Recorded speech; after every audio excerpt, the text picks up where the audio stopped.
I asked Jamie if I could speak to you for a minute or two before the program starts, really, or as an introduction to the program.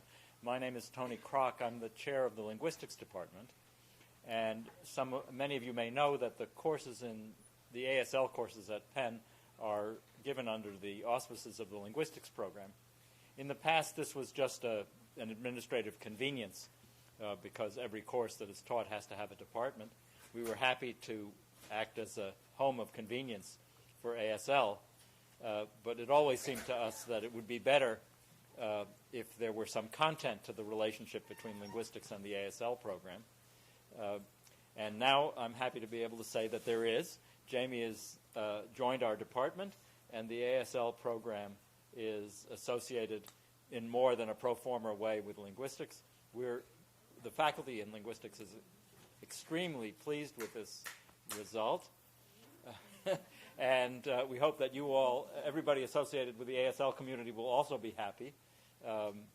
We're interested both for cultural reasons and also for scientific reasons because ASL is a very important language since it differs in modality from spoken language for comparative purposes. And linguistics works by comparing languages of different types and looking for commonalities and differences.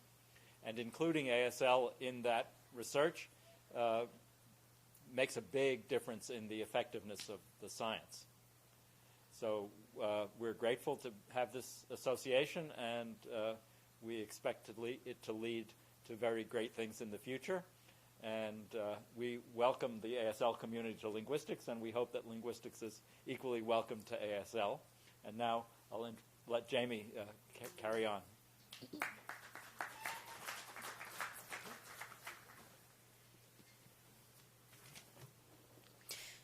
Thank you, Tony. I'm very happy to be here and see all of you here this evening. I'm moving up. First of all, I'd like to thank Penn Humanities Forum and also the Department of Linguistics for making this possible.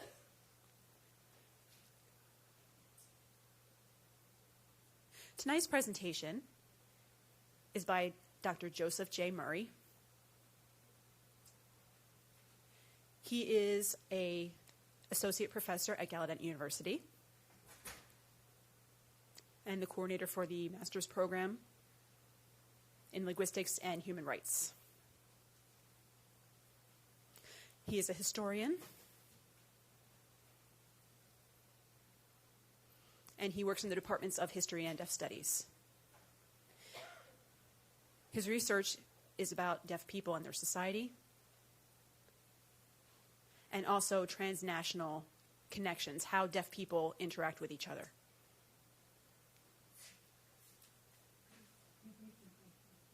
He just put out a publication about deaf gain, and that will also be part of his presentation this evening. And for the last 20 years, he has worked internationally in over a dozen countries, and including 5 of the continents, which is very interesting. He recently got his PhD in history from the University of Iowa. And now we're very happy to introduce Dr. Joseph J. Murray. Thank you.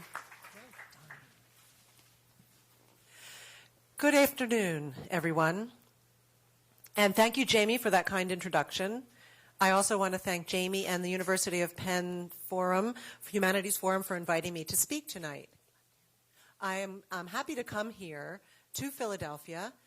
This is only my second time here in Philadelphia, and this city is a very historic city, and it also has a lot of deaf history, am I right? Okay, a lot of famous deaf people went to the Pennsylvania School for the Deaf. It's the third oldest school for the deaf in North America, and everybody's proud of that. And there are alumni here from PSD, are there not? Yes, let's see, 1, 2, only 2 of you. Okay, well, we have some alumni here. And we hope the school continues to thrive. And am I right to hear that it's the first school for the deaf? You had the first deaf principal, am I right? Or first deaf, First deaf principal, deaf head of school just recently. So anyway, it's a very historic city.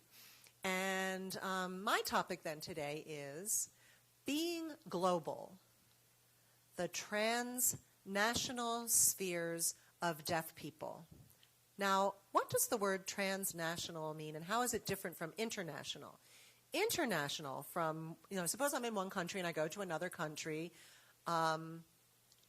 My experience is that it's a transnational experience. And when I talk about that, I'm talking about being in a different place in different countries where everybody comes together and where they share information, where they come from one place. For one short period of time, they're in one geographic location. What I'm talking about is that kind of thing.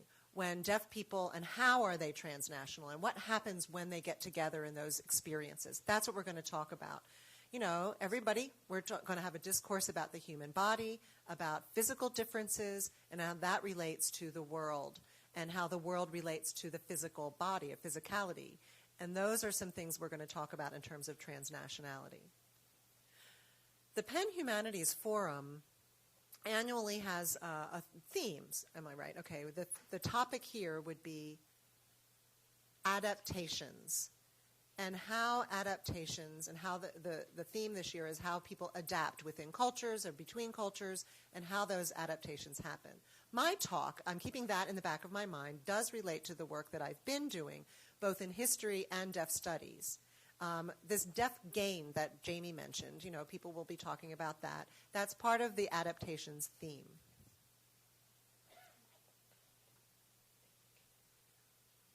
Okay. Let's say,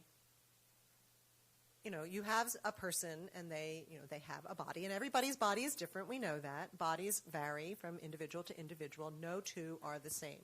They have different shapes, different abilities, different functions, and so on. Now,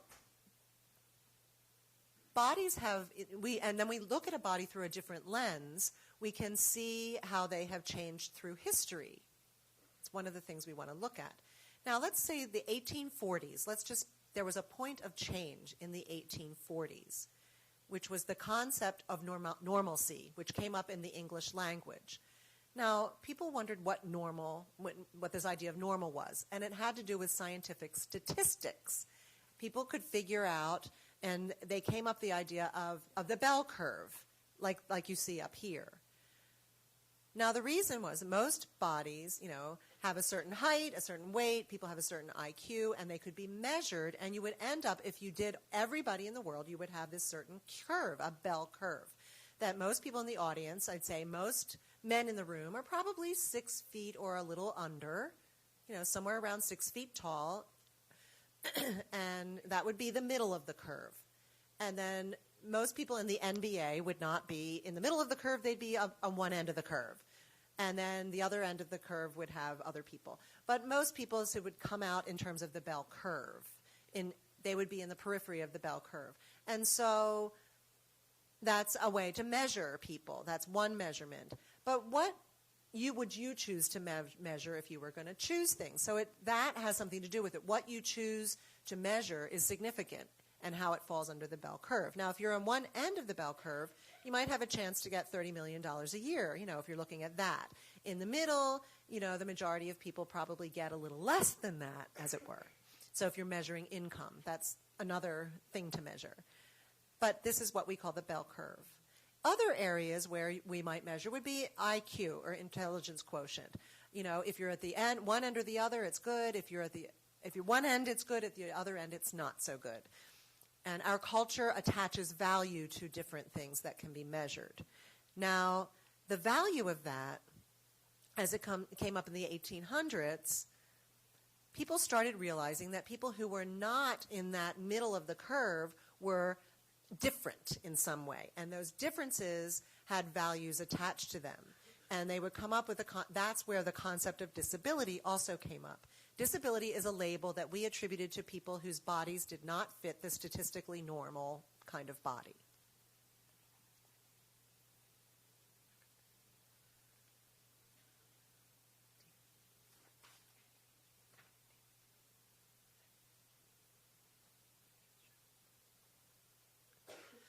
concept of disability in our society today, we've seen that there are laws today that affect people with disabilities. There are concepts of, for example, the concept of accessibility. But if we look back in history, how we perceive people who are different has changed. Now, there are now disability studies in some places, and people would look at how society understands and receives people with disabilities. Disability studies would look at how that has been seen through history, that people with disabilities have been lumped together as an individual with a defect. There's something wrong with their body. Okay, so it was seen as negative. They are out of the norm. They are a deviation from what is normal. So they're marginalized. And people who are marginalized with this defect, that's actually, in that perspective, is a medical model. It's a bit more complex than that, but let's just call it a medical model for now, for people who have disabilities of some kind. And so for statistical purposes, they're out of the norm, and that's the medical model. But really, disability is a heavily social construct. It actually didn't come up till after the Industrial Revolution. With the 1800s and factories, people worked in the factories. It was a different kind of work than working in the farm. It used to be people worked in the farm, but then when you worked in the factory, it required standardized work. People were on assembly line, and they had to do a certain amount of piecework per day. So you needed a particular kind of body to do that kind of work. And if you couldn't, then you were not in that norm. So the Industrial Revolution and then the economy at that point actually required a different kind of body, or created a different kind of need for a certain kind of body. Now, this industrial world caused injuries too. People who worked in that, got injured. If there were some kind of, in other words, they created a certain kind of body, and then a disabled person couldn't do that, but doing that kind of work kind of created more people with disabilities, and that kind of shoved them off into the marginalized world. But then when we focused on the individual, a person who's hurt, they couldn't do X, Y, and Z, but instead, now people are looking at how society was created in such a way that the society rejected those people. If a person had a problem, the person himself didn't see himself as having a problem, but society did. In other words, if we look at sidewalks, like Philadelphia is a very old city, and you've had high sidewalks, and the reason was that actually they put sidewalks up in the street because the streets were muddy and the horses were there, and the horses did what things that horses do in the street. And so you needed a sidewalk separate from that, which would be clean and elevated, and so that people could walk safely within those, the pedestrians could walk safely and cleanly out of the street, right? So that's why we had those. So that's the purpose of the sidewalks, to let people travel safely. But the point of the sidewalks was to let pedestrians travel. But what about the pedestrians who were walking? What about people who don't walk? So the pedestrians who didn't walk, they would be off to the side. In other words, there's been a change in the topic, or change in the way people travel. Now, for example, do all people travel the same way? No, they don't. People have different ways of traveling. Anybody who builds, knows that, or is an architect, whatever, you need to accommodate those differences now. This is what we call a social model of disability. The medical model deals with the injury, and the social model deals with the changes in the world around you, which reduces barriers. So,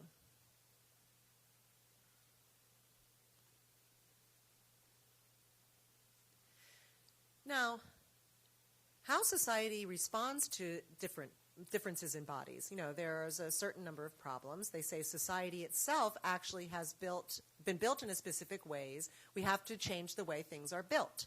And so that's the way society has come to understand people with disabilities. But a third way is that society can understand differences in people is a cultural approach. In other words, deaf culture, the concept of deaf culture started, I'd say, in the 1970s or 80s and really started spreading in terms of academia and so forth. That's where the concept spread. But it really goes back in terms of deaf culture. really it's been around ever since the first school for the deaf was established in Hartford, Connecticut in the early 1800s. Once the first deaf school was founded, then over the next 200 years, the deaf community in the U.S. has developed. It has its own organizations, its own sports organizations, its own university. It has its own language and has had throughout the 200 years it's been around. Then the community we can show that there are different characteristics of a culture in the deaf community, but there's about 80%,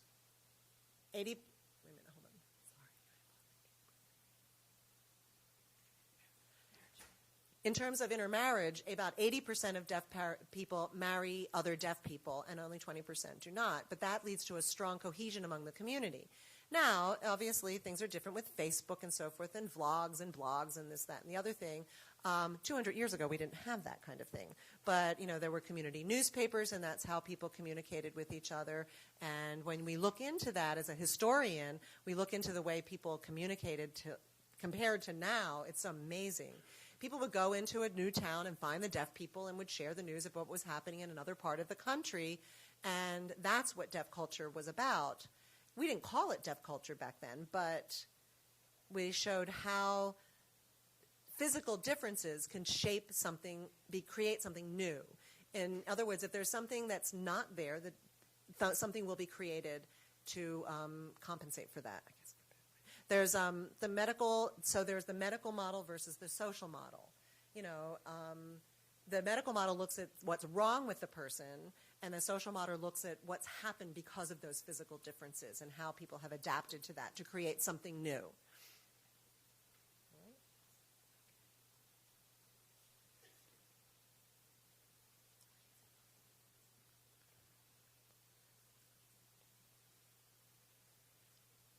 The important point that I'm going to come back to is how the concept of a physical difference can become a policy that will shape society. In other words, what we call deaf culture, we call it deaf culture now because people in academia have attributed that name to us. But people in ASL tend to sign it this way, deaf world. We call it deaf world. But the concept was not around 200 years ago. It started probably in the late 1900s.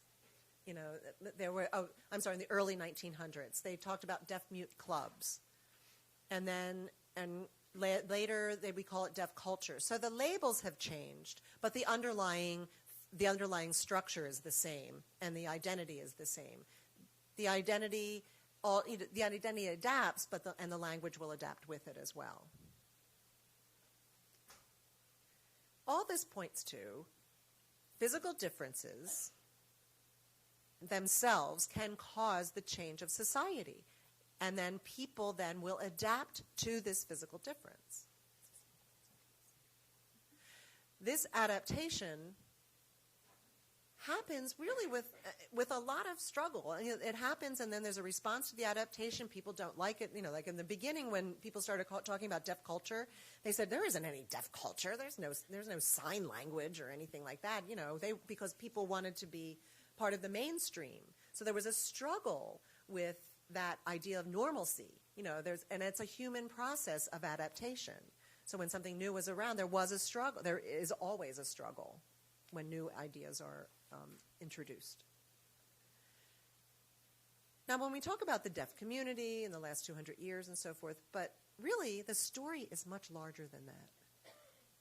Because sign languages signing in North America goes back to the European immigration. And there's evidence that 200 years prior to the deaf school being set up in the 1800s, there was signing here just after the Mayflower arrived. Then very soon after that, there was evidence that there was sign language in the eastern part of the United States. So the story of that adaptation in North America goes back way before the first school for the deaf was established. But if we look at the European immigration, and then the Native Americans then used to gesture or do some kind of communication for them, was widespread in the Native American communities. in the Native American communities would speak different languages, but they established a frozen gesture system. It was not sign language, clearly, and we'll talk about that a little bit later, the difference between a gesture system and a language, but they had a gesture system which was frozen and established to help them understand specific things as they interacted with each other. The Native Americans in North America would use those kinds of gestures. In Europe, when the Europeans came, then when the settlers came and they started speaking with the different Indians, they would use gestures as well to communicate. And it wasn't, it wasn't just in one place. It was from Canada to Mexico. We find evidence of this gesture being used to communicate between the settlers and the Native Americans. And so it actually is global. When we go across the Indian Ocean, the different language communities and people would trade with each other, there would be some kind of pidgin maybe would be spoken, but also some gestural communication.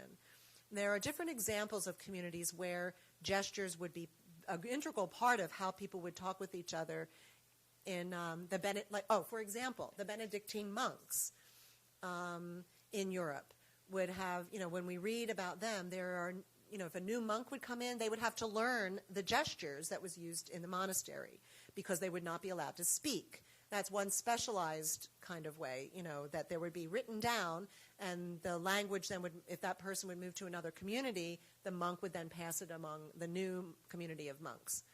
Now, the idea of deaf people causing the culture or causing the body changes was something. But at the same time, this gestural system was a throughout human history. It's not just among deaf people. So therefore, the story is much more complex than just among deaf people, because we seem to limit it. We want to, there's a limited way of understanding it if it's just related to a physical difference, when really there were gestures being used throughout the human world.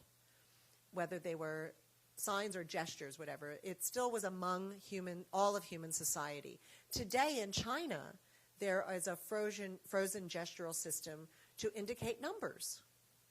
Or there's a gestural system that indicates, for example, this particular gesture in China means we agree. Okay, we're in agreement.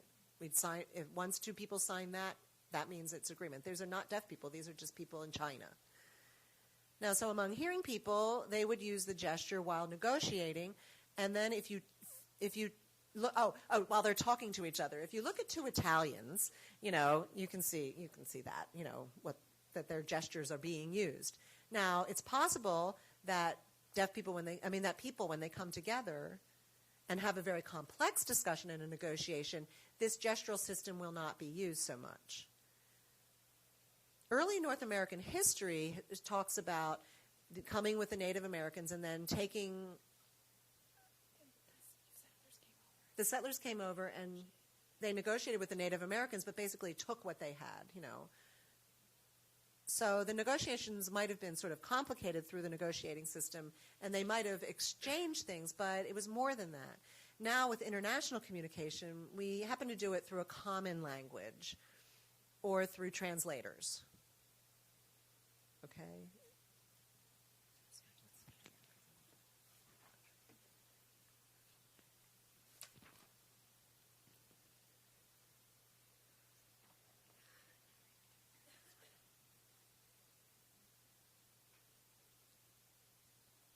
So we see the deaf community and the gestural systems. And when we study deaf communities, we see there are a variety of communities that have a strong focus on a specific kind of deaf community using a national sign for that particular community, which has been developed through the schools for the deaf. So we've seen these natural communities using sign in Europe and other areas around the world. And we found something odd,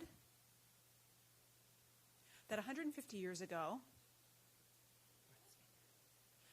at the island of Martha's Vineyard, on this little island, there was a town with a large deaf community. Many deaf children were born to families all over the island. Mm-hmm. And through generations of all these deaf births, the community had a high percentage of people who were deaf. Now, apparently, they all used sign language. Now, that is no longer the case. However, it was found in Mexico as well. There was a similar type of community there that used natural sign, and also another community in Israel, as well as in Ghana. And even still today, some of these communities still use natural sign. Now, if we go back and look how all of this occurred, we see that there is a natural deaf community where the society tends to have spoken language, and there are deaf people within this community who use sign communication. But the signing community, having deaf and hearing people in the same family and people who go back generations of being deaf, with grandparents signing, parents signing, children signing in various families, they all start using two languages, both signed and spoken languages in the same community. So they alter their communication depending on who they're interacting with. And we've seen this occurring again all over the world. And if we take a step back and we look at how these communities adapt to the situation at hand and to these differences, they don't use the labels of not normal or dysfunctional. They look at how these two communities can be integrated into one. And we see the occurrence of natural sign language use happening in these different countries around the world. The use of two different languages within one community. And that's really something. So we can see how the body can adapt in different ways. And we've seen examples of this already.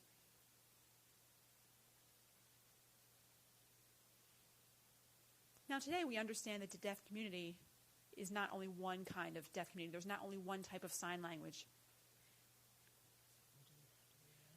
The sign language doesn't have to be national.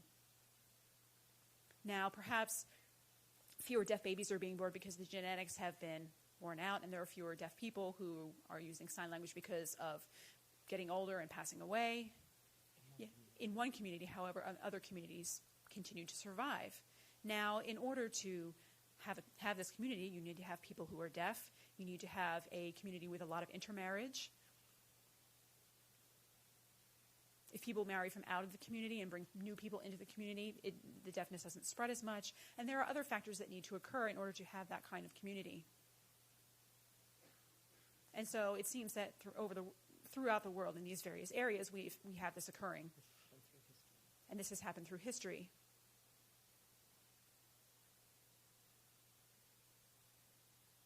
Now, it seems that less than 20% of deaf people spread the signing. And the signing communities are different. For example, in Philadelphia, if 2% of the people here are deaf,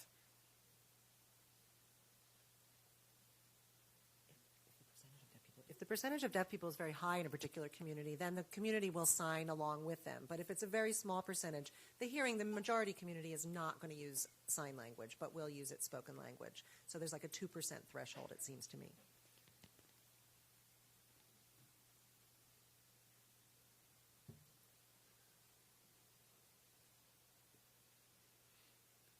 So when talking about gestures and signing and the community, the whole point is the importance of language for the body to survive.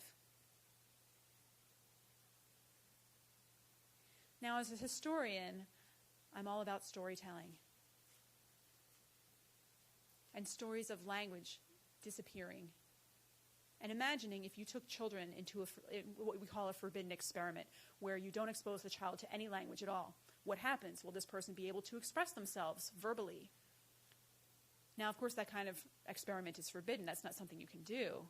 Take the child out of society and isolate them from communication. But there was a story that this experiment had been tried, and of course, the result being there was no formal experiment. However, every day in the world as we know it, deaf children are born to parents who do not sign. Every day, children are born with no language exposure. Their parents speak. Their parents will not gesture. They will not sign with these deaf children. What happens to them? How do they acquire language? Deaf children are the only people in the world who do not naturally acquire language from exposure to sign, unless they have sign language exposure. All other children in the world are automatically exposed to language through hearing. But with deaf children, if they don't have that kind of language exposure, they on their own will try to make their own language through gesturing. They try to make their own signs. And they try to make those gestures more than being just gestures. They try to create meaning with their hands. And we can see that body's desire for language, that inner need to express oneself, to create that language. And we've seen this throughout the deaf community with sign languages. To have a world, you must have language. And you can't rely on the body alone. You can't rely only on the auditory passages and how the throat works in producing noise. Humans have a linguistic instinct. They have an instinct to express themselves naturally in what means they know how. And through linguistics, we want to know how language creates and how language is created. And of spoken languages, they all have influence on each other, and it's very hard to pinpoint exactly where spoken language started. Now in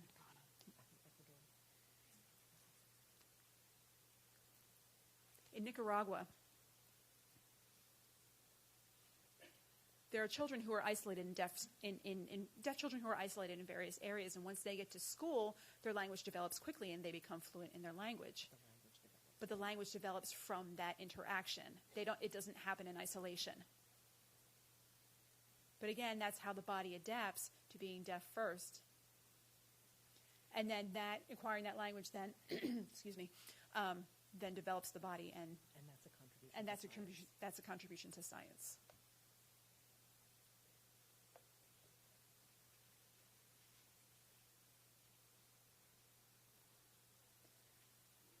So we have different ways of responding to body difference. There are technologies looking to cure deafness, to reduce the incidences of deafness, and so forth, through implantation, through genetics. And there's a heavy focus on the ear and trying to assess how we can increase hearing, find genetic causes of deafness. That's one response. But there's another response that comes out of deaf culture, and that's creating community and creating language. So there are a variety of responses to bodily difference. Now, how society responds to difference also shapes different approaches to the world, not only for deaf people, but for other body shapes as well. Thereby, how this person navigates their world.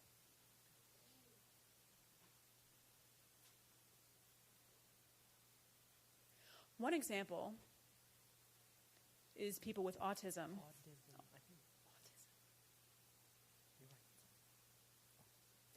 People who are on the autism spectrum.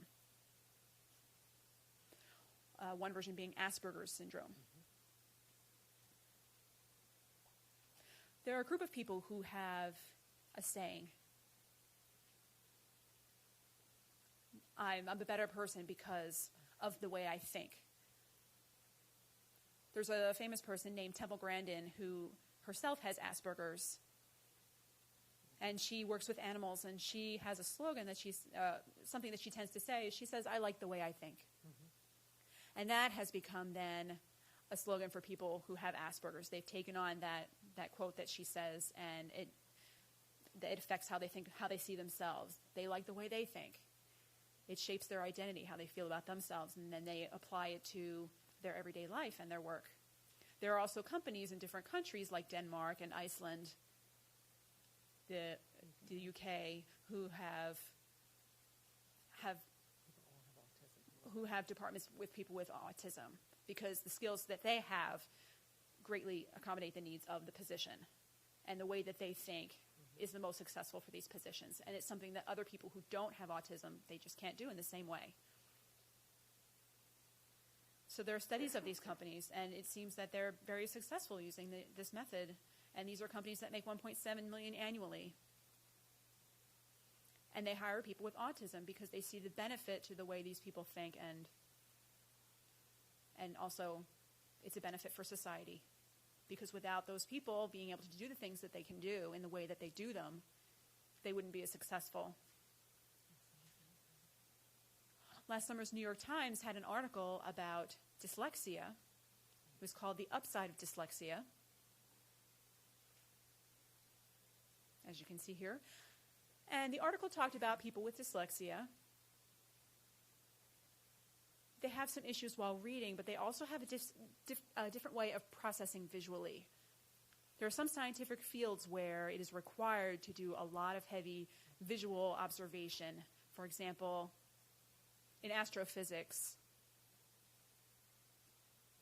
I couldn't figure that out myself, but these people are very adept at, there are a high percentage of people with dyslexia who are very adept in the types of positions under astrophysics because they're not looking inside the box. They see things in a different way. And it becomes a benefit to the places where they work. So we can see where these changes in societal view are actually beneficial to the society as a whole.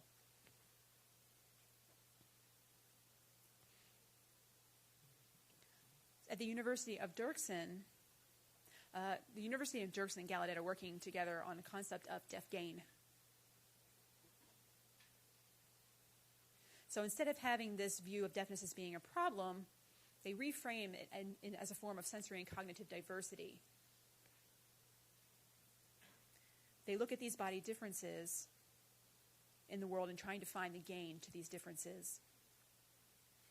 How do these differences benefit not only deaf people but the society at large?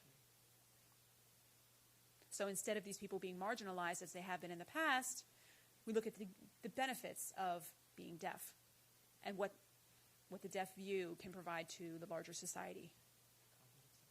In cognitive science, we think about how people see the world, how they process things, how they acquire and pick up information.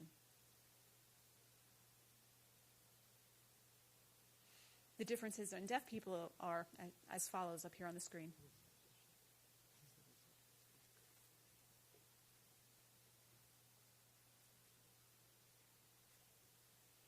In this research, we see that visual processing, the making of mental pictures, facial recognition, I'm actually going to pick one of these topics to focus on, the increased peripheral recognition skills. There were tests done of a deaf group and a hearing group. When both groups were looking at a screen, a little light would flash, and they would look at it would flash a letter or a symbol, and deaf people tended to be more attentive to items in the periphery and less attentive to things that were in the center of the screen. Their mind and their vision and their energy were invested in the periphery. And the scientists who did the research said, for example, if you have a library scenario and you have a deaf person and a hearing person sitting in a library looking at books and there's a fly in the room, the deaf person will see the fly in their periphery, take a look, and then look back at their book, whereas the hearing reader will not see the fly until it lands on the page they're looking at. And the point is that just that deaf people have a different way of seeing than hearing people do. A different way of seeing, a different way of conceptualizing visually, a different approach to the world. The way they navigate that world is just different.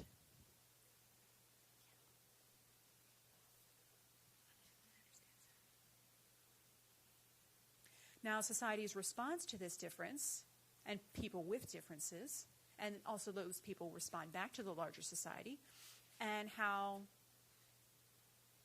society looks at deaf people and how deaf people look at the world, and how they engage with the world. So is there a transnational deaf gain?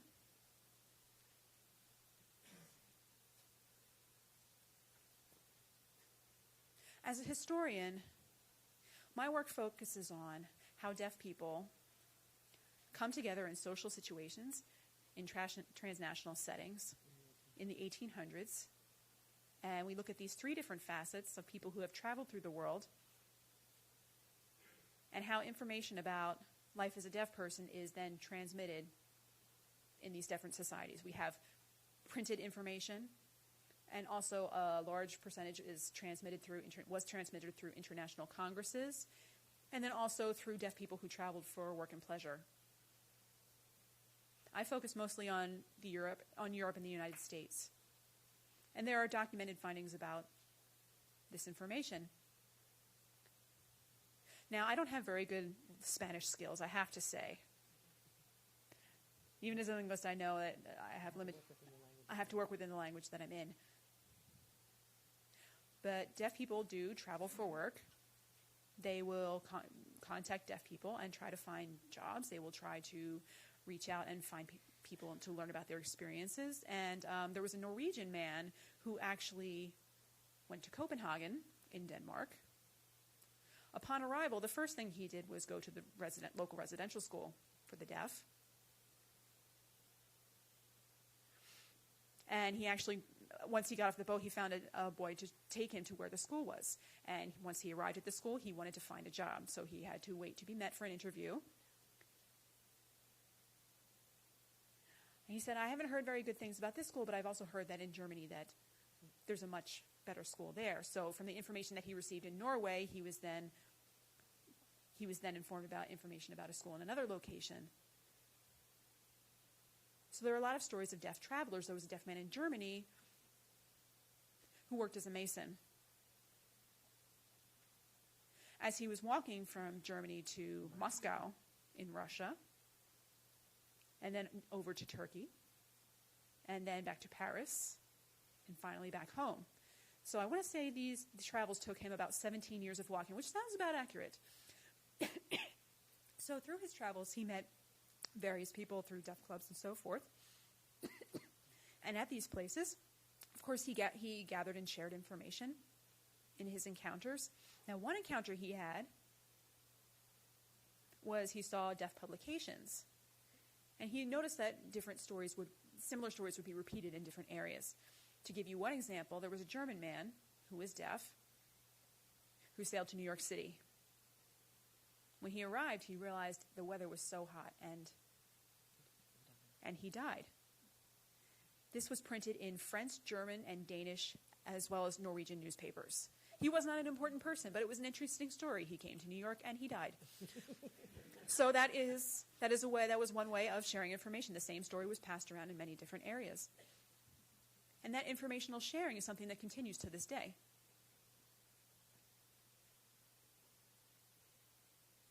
And there are a lot of deaf people who converge in specific areas all over the world for international conferences, as you can see here.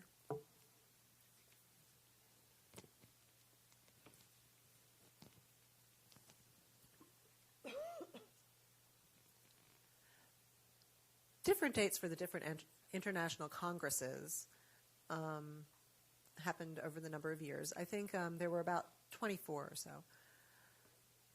But they would continue until to 1933, and then after World War II, in 1951, they started up again. About every 4 years these happened. So there was just another one in South Africa just last year, I guess it was. Oh gosh, this past summer. There were 2,000 people who congregated, and I think there were 80 different countries represented down there. So these are different places where people have congregated through these international congresses. And the discussions tend to be on a variety of topics. But the interesting thing is, you wonder, why would someone who was born in the United States and all they had to deal with have a similar issue as somebody who was born in Germany with a Kaiser? You know, what would they have in common? And of course, also, Germany was quite oral, and in America we use sign language. But they found it valuable. Why would they find it valuable to come together and share information? You know, but this lack of hearing, there was so many differences from these countries. But when they come together, there were really some things that people felt they benefited from the exchange of information. It was a great benefit to them. Now, one man wrote once, there's a good summary of this. He felt, because we felt similar, you know. It was a deaf American who went from the U.S. over to Paris for an international congress in 1889. And he had gone to England first, and to tour around England, and then he went to Paris. So he got to England, and at the docks, and he agreed with a friend that they would meet, and there were lots of people at the docks when he got there, but he saw some people signing from the ship, and so he's very excited that he saw these people signing, and then from that came up the issue, this quote from this person: "One touch of nature makes the whole world kin." And that's actually a Shakespeare quote from Shakespeare. The person who wrote this was an English professor at Gallaudet University. Of course, he quotes Shakespeare, but that's what he thought of with this, because one touch of nature makes the whole world kin. So I looked into that, and I found a few things that I thought were significant. First of all, what's important is that we're the same. Our physical differences shape how we approach society, that we share the same physical difference in being deaf, and how we navigate throughout the world. So among deaf people throughout the world, the way that is navigated seems similar. It could be based on culture, it could be based on religion or whatever, but that approach tends to be similar among deaf people. There's a story from a deaf gentleman, Olaf Hansen, who traveled around Europe during 1 year. He was studying architecture, and he stayed in England for a couple of months. Then he took a ship over to France, and then he was in Paris. He arrived by train, and he arrived very early one morning and went to the hotel. He needed to take a cab, a hansom cab. It was a horse, whatever. They were all kind of lined up in front of the train station, and he spotted a cab driver who seemed rather bright. And so, he went over to talk to him, and he wrote down to him, and he said, "I would like to see your rate card, please. How much are you going to charge for me to go to the hotel?" I didn't want to just, whatever. He handed him this note, and the guy looked at him, and he's like, he couldn't read. So, so in other words, the deaf man looked at him, thought he was smart, but then he found he couldn't read. So, and then he tried speaking a little French with the rate card, and so that really confused the gentleman. And what the driver did was people were coming up to see what was going on. Other drivers came up to see what was going on to try to work out this negotiation. But one guy was pretty good at gesturing, and he said, "Come over here. You can come to my cab." And so they gestured back and forth and said, "I don't want to just be, taken off." Olaf then gestured, "How much money do I want?" Well, then the gendarme showed up. And, of course, there was some, communication there that was handled, and it was all resolved that way through the cop. But it was kind of a funny story, but what was interesting was how he approached the world and how he understood the world in that way from his upbringing, that, he went to a different society, but still he was able to use those tools, those visual assessments, where he could probably find out what would fit him best. When it didn't work, then he would try something else, and then gesturing became very important, and when that didn't work, they would write back and forth. But anyway, that navigation seems similar among deaf people, or as a common way among deaf people. So then society's response to the physical difference of deafness tends to be that the response is that it's not just in one country. It seems to be pretty universal. For example, when we talked about 80% of deaf people marrying other deaf people, that's a huge response, you know what I'm saying? Because when society was against deaf people marrying each other, but they did it anyway. So, and people would move from place to place in order to find what they needed, in terms of facing the issues. They face the issues in one place, and they move to another place, and the issues would be similar. Society, then, to their understanding of deafness and the problem that they have, the medical field view of deafness also was similar in many countries throughout the world. Now, the idea of deaf people having a specific way of navigating the world leads to some discussion of deaf people needing light, for example, and need to be a certain distance. They can't be standing too close to each other in terms of personal space and communication space. So we've talked about that and how we design rooms and how we designed auditoriums to fit the use of sign language and visibility and so forth. So that information can be shared in terms of design. And so then we create the university. For example, at Gallaudet University, there are norms. They're building a norm now, which is specifically designed for how deaf people communicate. And deaf people still actually go to, hearing spaces, obviously. And so like in theaters and so forth. Like in the 2007 World Federation of the Deaf in Spain, there were a lot of deaf people. They found one place that was specific for a pub that deaf people just wanted to hang out in this particular pub. And it's this one in Spain. You see this space. it was the worst possible space for signing. I mean, really, it was so crowded. But, people were, just smushed together. And but there were lights here and there, so that would allow people to communicate. Now, how deaf people navigated that, they would, just seem to want to get together to drink. That's more important than the space, allowing the space. So, but if you look at it and analyze what's going on, deaf people then created conversation spaces. If you look at it, you see little spheres here of deaf people. There's not a lot of space, but they would create these conversational groupings. It was pretty powerful when you looked at it, because there's a human need to communicate, but we need to make the world fit our body. So the need is still there, regardless of, a hostile place. We still have figured out a way to do it. Now, I'm emphasizing this little yellow place because that was a new kind of space, because there's some texting going on there. Somebody's standing all by herself, texting. Everybody else is in little groupings, having conversations face to face, and there's this one individual all by herself using her texting.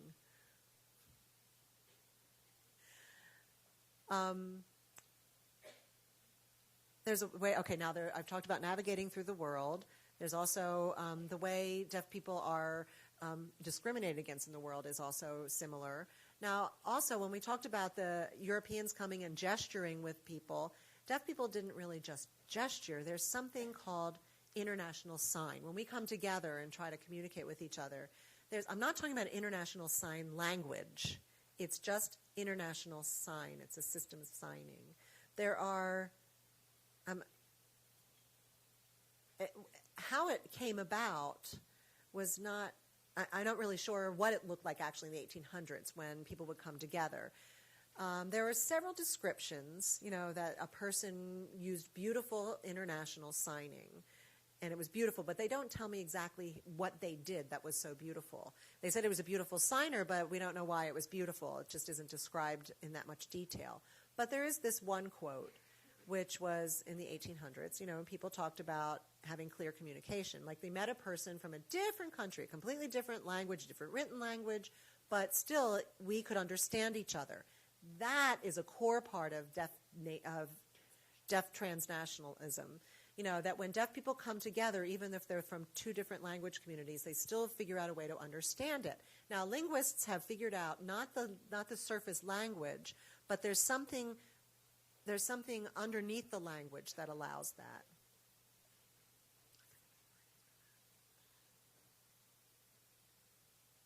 The idea of the international congress, where all these different languages come up, every couple of years, would then focus, they focus on political issues, but there's also sporting events and cultural events that happen from time to time where these international groups gather. The international congresses tend to look through, if we look at them through time, tend to have some kind of generational shifting. When people go to 3 or 4 congresses, then they overlap with another person from another grouping that would go the next few years. So there is some generational overlap. Now, the first few times I went, I happened to know somebody who was going the next couple of times, and then that keeps the international group consistent and passing on. It's possible that the languages could pass on in that way, or the international language could have passed on in that way. But specific signs in the international gesturing system would be from the 1800s to now, it seems. But we can't prove it, but it seems to be that it has started then and has been consistent through that time. If we find some old writings, describing that, I'd like to find that, but this is the best we have right now. That it seems to have been passed down, from the 1830s. There was some international congress, and there was communication that happened among the people there. So here's a little map. When people come together, they're going to look for the different sign language, the different language communities, but then they're look for a language community that may be similar, or where the gestures are the same, or where there's some mutual understanding, and so communication wants to happen. And in how we understand the navigation through the world, I think we have a way of setting up these different factors that will affect our signing, and that will affect the way we navigate through that, because we have a similar approach to the world. then we can also figure out what the meaning is and what the language is. And of course, as I talked about, the desire for communication and the desire for mutual understanding and sharing of information is there. Now, I want to ask, the American deaf person, if you were put into some kind of international grouping, you wouldn't just automatically go into international sign. An American deaf person would gesture and kind of work his way around to find some kind of standard, some similarities in the communication, and then pick up the way people are signing around them. Now, if we're talking now about the 1800s, the language of families, as you know, there's English related to this one and that one, and spoken languages. Now, it's tough to find out whether we have linguistic families in the same way, historical linguistic families. The concept of looking at that really wasn't happening back then, but there's one possibility that we could say at schools for the deaf that were founded in Europe, and when the teacher moved to another community and founded that, then the language from that community maybe followed them, was dispersed through those schools throughout Europe, and then, the roots could find some similarities among the roots. For example, Swedish and Finnish. The two spoken languages are completely different. Finnish language is its own little world. But I'd say there's a lot of the sign languages have very strong similarities, because I think the people from Sweden interacted with the people from Finland, and so they influenced each other's languages. So the sign languages are more similar than the spoken languages in those two language communities. When you talk about international sign in a national environment, like the signs that are used will be different from the international sign. So when you talk about when we're in an international situation, a transnational situation, we're looking for similarities in community. In international, we're all from different countries. The signing becomes more valued and more a symbol of empowerment, that I'm here and we can communicate with each other. And the stories of different people who go into those transnational experiences for the first time, they're so excited that they can understand all these different people, and we're all very, patronizing toward them. Yeah, we know. And then as they keep going back and forth, they learn. And also, there's one study that does show if you were to have grown up signing, you are more likely to get involved in a transnational deaf community than if you grew up not signing. There's a transnational study that does show that. About 2/3 of those, I think about from 2002, it's pretty recent, if you grew up in a signing community, you were more likely to go into a transnational experience than people who grew up without sign language. So if you sign at home, it gives you the opportunity to have greater international exposure, in your life as a deaf person. Now, the benefit of international sign is it helps you to communicate ideas and so forth clearly, especially now with technology, with vlogs and Facebook. If deaf people are in touch with folks who from other countries, there's all kinds of postings on Facebook, international sign. And there's something that happened recently in Italy, I think last year there was an issue with Italian Sign Language, that being threatened, and that word spread like wildfire throughout the deaf community all over the world. And they did that through international sign. They communicated this issue through the use of international sign. Now, I propose that, there's deaf gain transnationally. That deaf people can find similarities in other countries because of our common situation. The issues that we face, and we figure out how to solve them, we go out to each other and try to get ideas, and it's much, much greater number of ideas now if we go outside of our own country. Now, the way of being deaf and the way of navigating through that, when we go to another culture in another place, well, that way of being deaf, even though it's similar, we can navigate through other cultures and throughout society much easier. So the international sign I talked about. The interesting thing is there's one person, his name is Scott Atkins, who has gotten his PhD, and he's a deaf businessman and a deaf entrepreneur. And he says, as a deaf businessman, being deaf is a benefit for me. When I go over to Taiwan, when I get there, the hearing people, my competitors are stuck. They don't know how to communicate. So I just get through that whole culture because I know what it's like to navigate a culture in a different linguistic community. My hearing counterparts are not able to do that. So being deaf gives me a competitive advantage in that particular situation.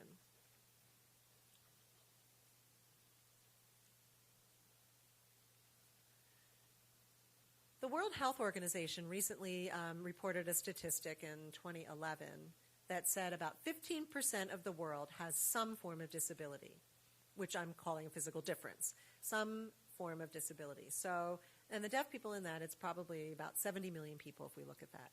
If we look at the country, if it were a country, it'd be the 20th largest country in the world. My point is that deaf people and people with physical differences are here in the world and are a big part of the world. And how we frame that as not normal or not being able to fit in the society, but the idea from the 1840s, is really less than 200 years old. And if we compare that to the idea of a biodiversity and how we create the world is created with different species and different plants and diversity in the world, that's been around for millions and millions and millions of years. And this 200-year construct of disability, look at that. Instead of trying to adapt our life in that little tiny framework, we have to figure out how people with physical differences can live in the world, and the world can adapt to the people with physical differences. That's the main point of adaptation. And with that, I thank you.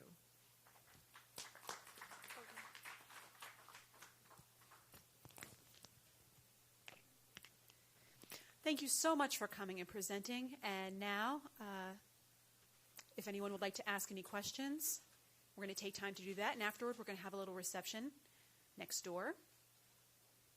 So the student groups from Penn, pen in hand, they would like to make an announcement. And then once we're done, we'll go to Houston Hall they will go to Houston Hall for a silent gathering. So they're going to. But thank you again, Dr. Murray, and thank you all for coming. Thank you, everyone.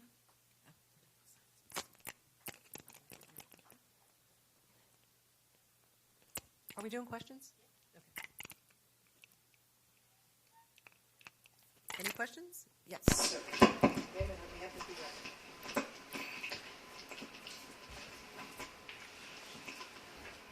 If anyone has any questions, could you please come up to the front to sign them? That might be easier.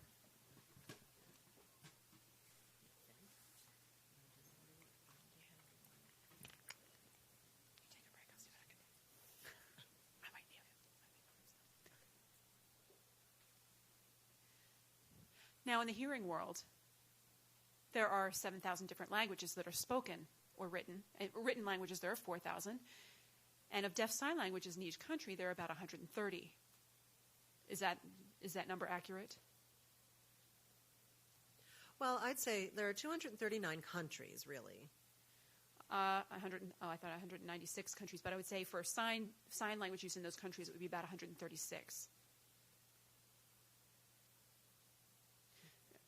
But I'm wondering why there's a difference, why there's so many hearing spoken languages, but there are so few signed languages.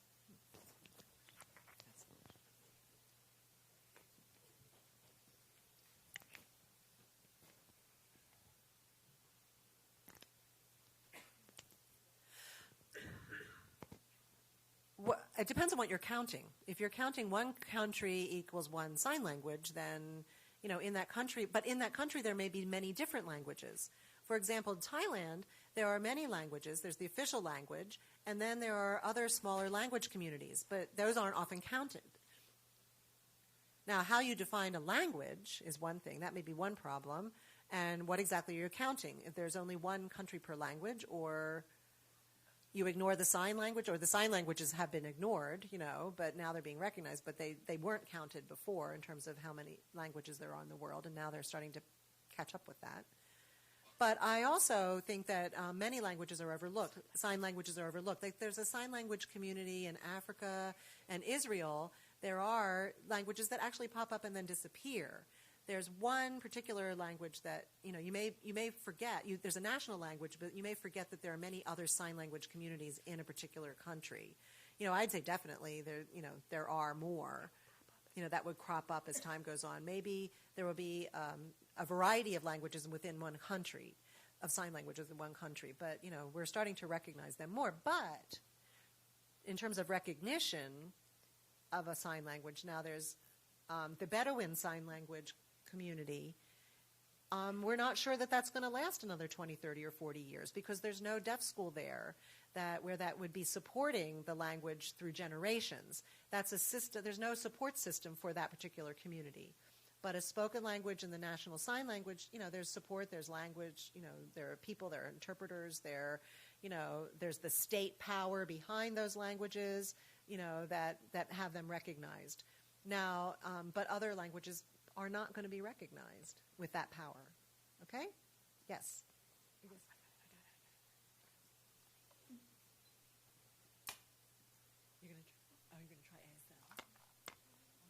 Okay. I'm from Britain, so I'm a little, a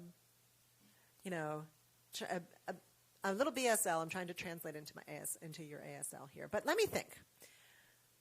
As I've traveled through the world, and I've met deaf people here and there, I have a hard time trying to figure out what they're saying. I have had a hard time figuring out what they're saying. Now, a couple of years ago, I started studying American Sign Language. And I did some traveling again where I met other people. And I was able to take in those languages. And I'm wondering if the international sign, as it were, is more tied to American Sign Language.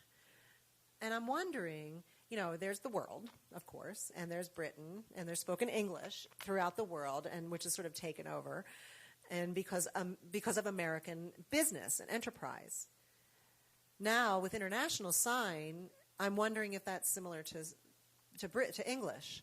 Now, American Sign Language, has that maybe kind of overtaken international sign? Do you understand my point? Do you understand what I'm saying?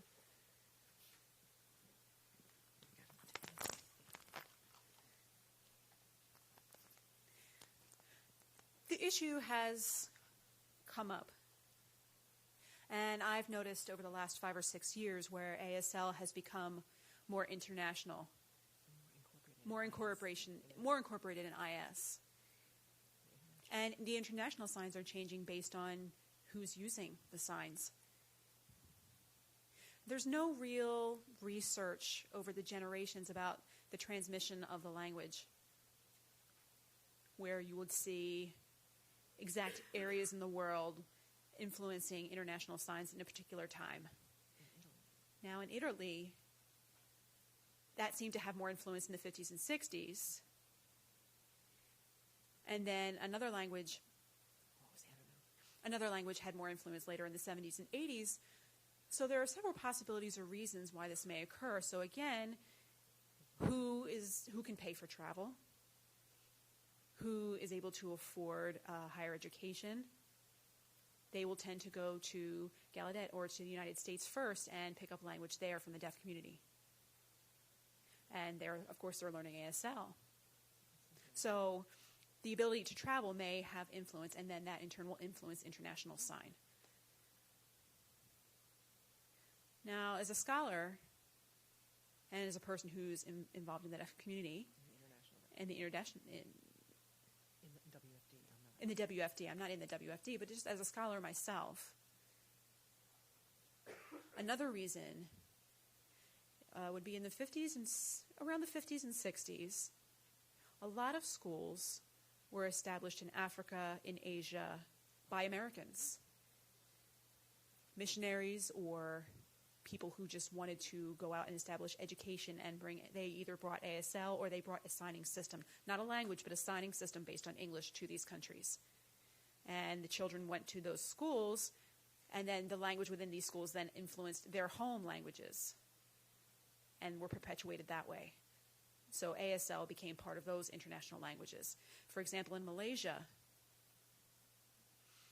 when I visited there, I saw some of those signs. Sort of my first impression was, this looks a lot like ASL. But they were actually using some ASL signs, but at the same time, their language was not ASL.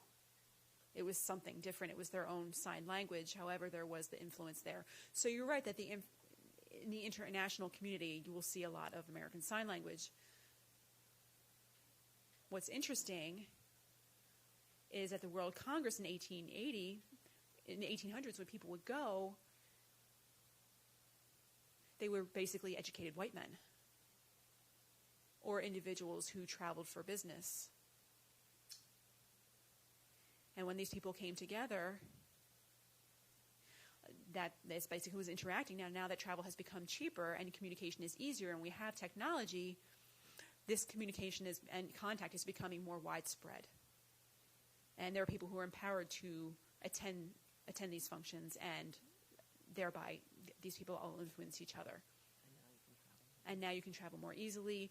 We have video phones. We have other video technology and technologies that are advanced. And sometimes, we're working. We don't have time to go somewhere, so we may use technology, and that also shapes language. And again, may also affect international sign. Are there any other questions?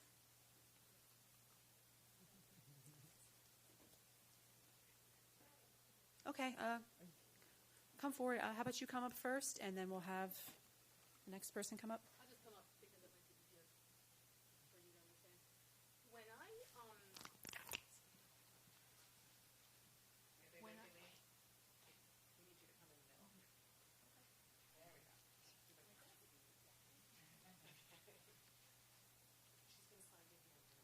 here.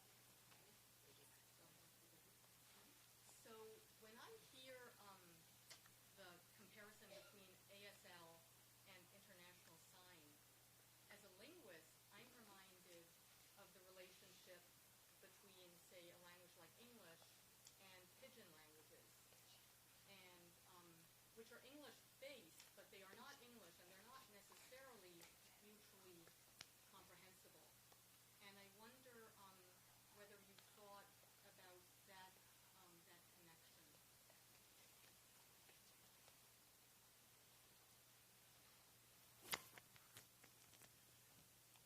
Thank you.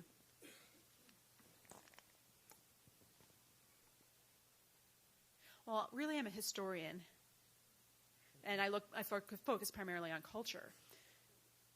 But what I've seen in the linguistics of international sign, I have had some experience doing some research in that, but I have no real depth of knowledge on the difference between ASL and international signing. I think maybe that's because it's very recently, it's a relatively recent event. Laurie Wynot, who's a student in Australia, is a researcher on how international sign is used today. She has video samples from the last year of international signs, and you may want to look into her work because she may have more information about the relationship between specific languages, a specific language or along with international sign.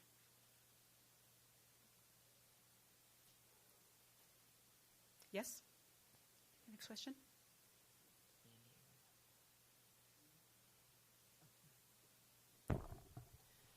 Hi. I have two questions, actually.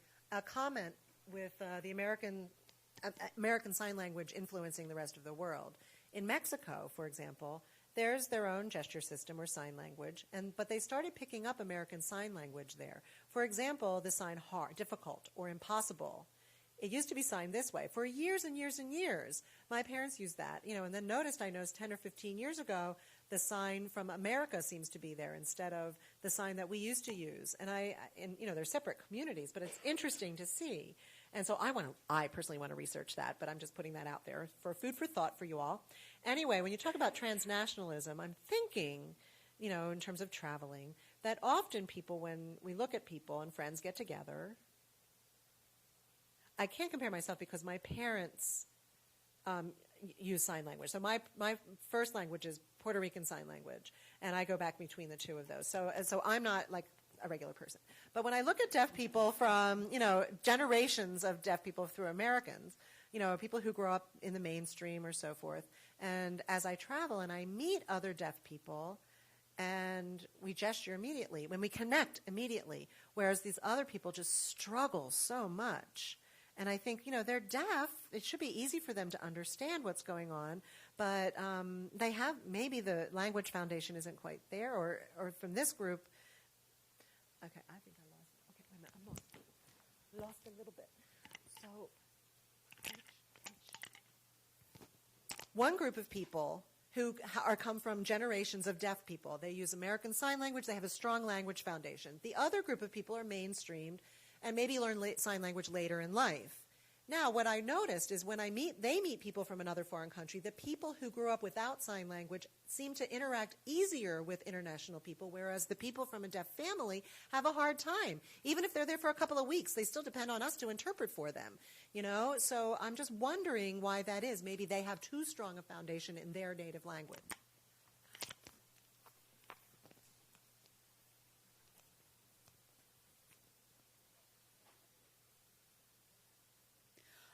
To your first point about Mexico taking on ASL signs, it has a level of prestige. Sometimes when people see you using a language that they consider better to be their own, they say, oh, well, let me borrow signs from that language and start incorporating them. So that's a good observation. It's looked at as having a higher status. It's a larger deaf community, so when people may look up to someone who is able to acquire and use American Sign Language. And that's a challenge to people, because then you have to think about them valuing their own language and culture. And then as far as your observations, they're very interesting. I do sometimes see the same thing, and sometimes I see the opposite. In Europe, in the European deaf community, but in the ASL deaf community is really a unique situation. ASL is American, and Americans tend to speak one language. I mean, Americans do have different languages, of course, but many Americans have, there are a few languages spoken in the United States, but I can't stereotype Americans. However, but if you see your typical American, you usually see them that they only use one language. And deaf people use ASL. They don't tend to adapt. However, your story of being a bilingual user, growing up using,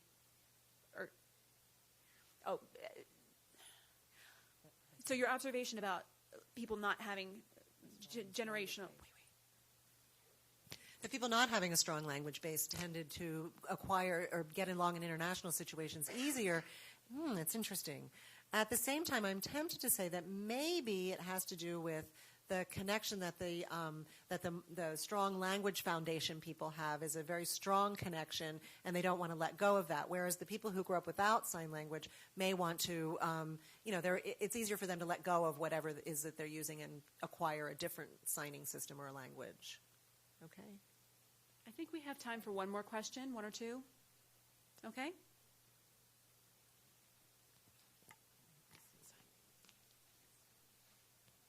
And if possible, could students come forward to ask their questions?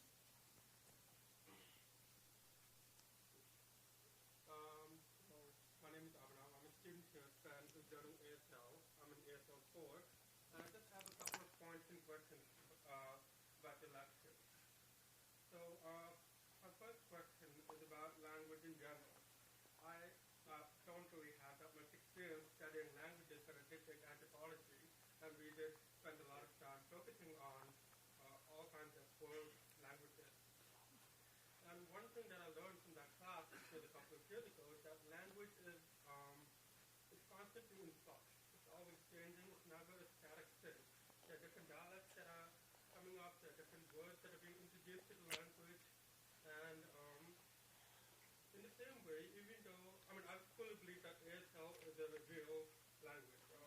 I've learned about the grammar, I've learned about the vocab, and I've come to respect it and enjoy it. So, as much as the idea of international signs is appealing, it is unfortunately a little bit utopian. It's not realistic, because if you start implementing rules for people to sign in certain ways, well, the world is a very big place. believe is that international sign would fragment. I mean, if it was ever unified at one point in time, it would fragment into different languages, and it would be very hard to keep in control. I don't mean control as a negative term, like a totalitarian term or anything like that, but at one point in time, Latin was the dominant language. At one point in time, French was the dominant language. They all came, had their effects, their strength, and then they backed away. So what are your ideas of the waxing and waning of international sign possibly becoming a legitimate global language?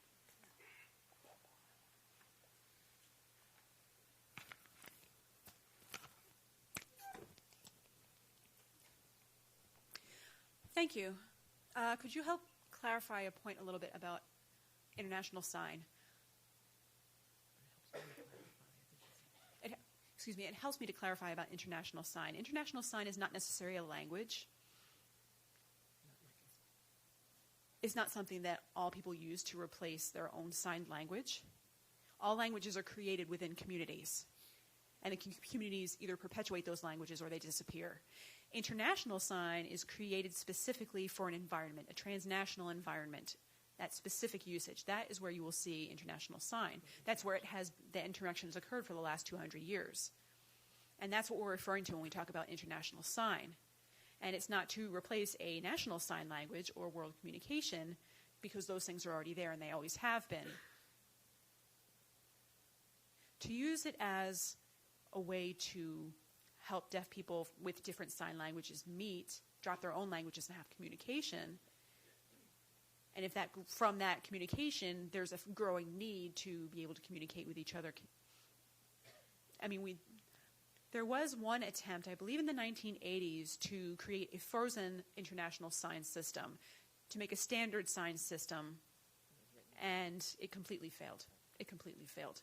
They weren't able to freeze any of that communication and then impose it on people. They couldn't impose that standard. It's always modified by whoever's using it. And thereby, the use of international sign has continued. So whether or not it will become a world language, it may not. I mean, maybe it doesn't have to. If the people who want to use that language are so satisfied with the way that they're using it, that's good enough. There doesn't necessarily need to be a language created as a tool for everyone. But thank you. That helps me clarify. And unfortunately, our time is up, and we must end. But I do want to thank you again, Dr. Murray, for coming. And I thank the audience for coming. Thank you very much. And have a good evening. And remember, there's food. I'd like to do this again.